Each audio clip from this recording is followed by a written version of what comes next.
Assalamualaikum warahmatullahi wabarakatuh. Kami dari kelompok 7 Manajemen Laboratorium Pendidikan akan mempresentasikan makalah kami yang berjudul Evaluasi Sistem Kerja Laboratorium. Video ini kami buat untuk memenuhi tugas mata kuliah Manajemen Laboratorium Pendidikan dengan dosen pengampu Ibu Arista Dwi Saputri. Sebelumnya, perkenalkan, saya Ikfi Asani Takwin, NIM 12207193044, nomor absen 40. Di sini saya akan menjelaskan mengenai pengertian evaluasi sistem kerja laboratorium. Baik, sebelumnya kita ketahui dulu apa itu evaluasi. Nah, evaluasi itu adalah sebuah penilaian atau pengukuran dalam membandingkan sesuatu dengan dasar ukuran tertentu seperti baik atau buruk, sehat atau sakit, kemudian positif atau negatif. Nah, itu bisa dikatakan sebagai penilaian dalam evaluasi. Evaluasi itu berarti mencakup dua kegiatan yang dikemukakan. Jadi inti dari evaluasi itu adalah penilaian dan juga pengukuran sesuatu. Selanjutnya yaitu sistem kerja laboratorium. Nah, sistem kerja laboratorium ini adalah rangkaian atau tata cara kerja dan prosedur kerja dalam melaksanakan suatu proses kegiatan di dalam laboratorium. Setiap orang atau setiap individu itu memiliki peranannya masing-masing yang ditentukan oleh sebuah sistem kerja. Nah, sistem kerja ini pastinya diperlukan dalam laboratorium karena untuk membantu atau untuk menjadi dasar standar proses kegiatan apa yang akan dilakukan dan bagaimana kegiatan tersebut itu bisa direncanakan dengan matang atau dengan baik. Berbicara mengenai laboratorium, nah pastinya teman-teman sudah tidak asing lagi dengan kata laboratorium. Di sini saya sedikit menyinggung tentang makna dari laboratorium. Nah, laboratorium adalah tempat di mana dilakukannya proses kegiatan uji coba atau riset, praktikum, dan juga penelitian ilmiah, yang mana terdapat alat-alat ilmiah atau alat-alat yang digunakan untuk penelitian di dalam laboratorium. Nah, penggunaan laboratorium sendiri tentunya harus sesuai dengan standar atau standar operasional yang sudah ditentukan.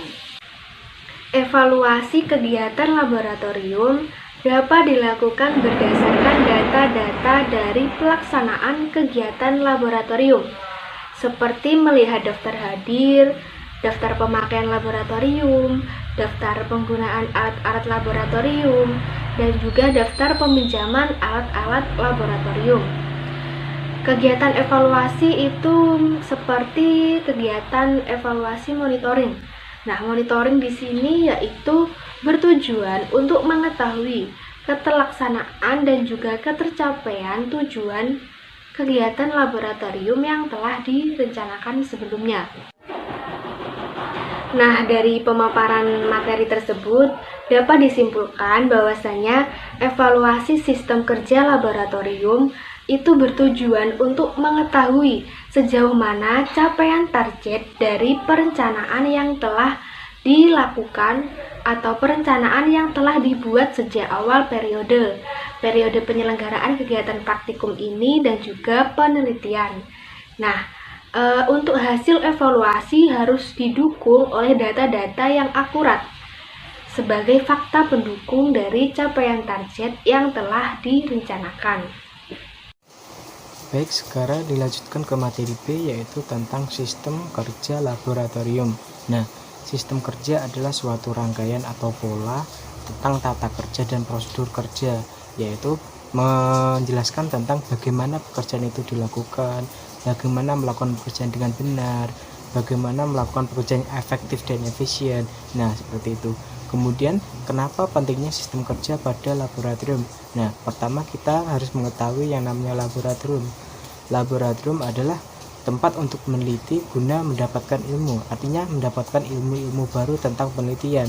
kita meneliti tentang berbagai hal, kita mendapatkan sesuatu hal yang baru, kemudian hal itu digunakan untuk sebagai mendapatkan ilmu. Nah, kegunaan laboratorium inilah yang menjadi pentingnya sistem kerja dalam laboratorium. Kenapa pentingnya sistem kerja dalam laboratorium? Nah, seperti yang kita lihat bahwa laboratorium memiliki bahan dan alat-alat yang berbeda seperti yang kita ketahui sehari-hari. Artinya bahan-bahan yang ada itu seperti kaca, seperti bahan-bahan kimia yang mengandung alkohol. Nah, itu adalah bahan-bahan yang bisa mengakibatkan kecelakaan. Artinya kecelakaan ini bisa menyebabkan kesalahan kerja, artinya bisa melukai seseorang. Nah, hal inilah yang penting untuk diketahui bahwa sistem kerja dalam laboratorium itu penting untuk menjaga peneliti untuk tidak salah dalam menggunakan suatu bahan atau alat. Nah, kemudian kenapa pentingnya setelah pentingnya sistem kerja laboratorium ini, kita bagaimana untuk menerapkannya dengan benar. Nah, kita memiliki yang namanya SOP atau Standard Operating Procedure. Nah, kita menggunakan SOP ini sebagai pedoman kita meneliti atau menggunakan laboratorium dengan baik dan benar. Nah, kemudian kita lanjutkan ke materi yang C, yaitu tentang struktur organisasi laboratorium. Seperti materi yang saya sampaikan tadi, bahwa laboratorium itu penting untuk mengikuti yang namanya SOP. Nah, bagaimana SOP itu bisa berjalan dengan baik? Tentu harus ada yang namanya pemandu. Pemandu ini adalah untuk membimbing para laboran agar melakukan penelitian dengan benar sesuai dengan prosedur yang telah ditetapkan. Nah, prosedur di sini diberikan oleh seorang pengawas laboratorium. Nah, struktur organisasi dalam laboratorium ini misalkan dalam sekolah kita memiliki pengawas laboratorium IPA, yaitu guru mata pelajaran IPA. Nah, guru mata pelajaran IPA ini memiliki jabatan sendiri, yaitu guru mata pelajaran IPA. Nah, dia merangkap sebagai pengawas laboratorium atau sebagai pembimbing laboratorium. Nah, ini adalah struktur organisasi dari laboratorium, yaitu memiliki yang namanya pengawas yang bisa atau paham tata cara sistem kerja di laboratorium. Nah, kenapa harus orang yang paham? Karena seperti yang saya sampaikan tadi, pentingnya laboratorium ini dengan sistem kerja, yaitu bisa mengakibatkan kecelakaan jika tidak digunakan secara sesuai dengan prosedur yang ada. Nah, terima kasih. Kualifikasi dan kompetensi tenaga laboratorium. Kualifikasi adalah keahlian yang diperlukan untuk melakukan sesuatu.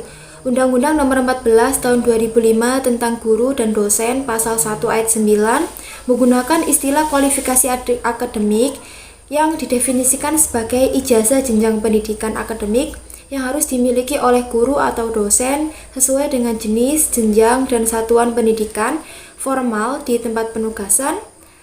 Kualifikasi akademik yaitu tingkat pendidikan formal yang telah dicapai guru, baik pendidikan gelar seperti S1, S2, atau S3 maupun non-gelar seperti D4 atau postgraduate diploma. Evaluasi sistem kerja terhadap kualifikasi tenaga laboratorium adalah kepala laboratorium, teknisi laboratorium, dan juga laboran. Kompetensi adalah kemampuan individu untuk melaksanakan suatu pekerjaan dengan benar dan memiliki keunggulan yang didasarkan pada hal-hal yang menyangkut pengetahuan, keahlian, dan juga sikap. Kompetensi adalah kemampuan atau kapasitas seseorang untuk mengerjakan berbagai tugas dalam suatu pekerjaan, di mana kemampuan ini ditentukan oleh dua faktor, yaitu kemampuan intelektual dan kemampuan fisik. Kompetensi merupakan kecakapan yang memadai untuk melakukan suatu tugas atau sebagai memiliki keterampilan dan juga kecakapan yang diisyaratkan. Bagaimana evaluasi sistem kerja tenaga laboratorium? Evaluasi sistem kerja tenaga laboratorium juga terhadap kepala laboratorium, teknisi laboratorium, dan juga laboran. Deskripsi tugas tenaga laboratorium. Pada dasarnya, tugas adalah suatu kewajiban yang harus dikerjakan, pekerjaan yang merupakan tanggung jawab, perintah untuk berbuat atau melakukan sesuatu demi mencapai suatu tujuan. Deskripsi tugas adalah uraian tugas yang wajib dikerjakan oleh tenaga laboratorium dan biasanya terdapat pada surat keputusan penempatan tenaga laboratorium, standar operasional prosedur atau SOP, atau panduan kerja. Penting dilakukan evaluasi terhadap deskripsi tenaga laboratorium. Apakah uraian yang telah ditetapkan sudah mencakup seluruh kegiatan atau pekerjaan yang wajib dilakukan sehingga sistem kerja berjalan dengan lancar. Mengevaluasi kinerja teknisi dan laporan serta kegiatan laboratorium sekolah atau madrasah. Kegiatan ini merupakan evaluasi keseluruhan yang komprehensif terhadap kinerja para teknisi dan laboran yang bertugas di laboratorium sesuai dengan tugas dan fungsi yang ditetapkan dalam pengelolaan alat, bahan, metode, dan sumber daya lainnya untuk mendukung kegiatan pendidikan, penelitian, dan pengabdian masyarakat dalam kurun 1 tahun kerja. Evaluasi harus mampu mengidentifikasi capaian dan kekurangan dengan menganalisis penyebab terjadinya kekurangan tersebut, yang merupakan rekomendasi untuk peningkatan pengelolaan laboratorium yang selanjutnya.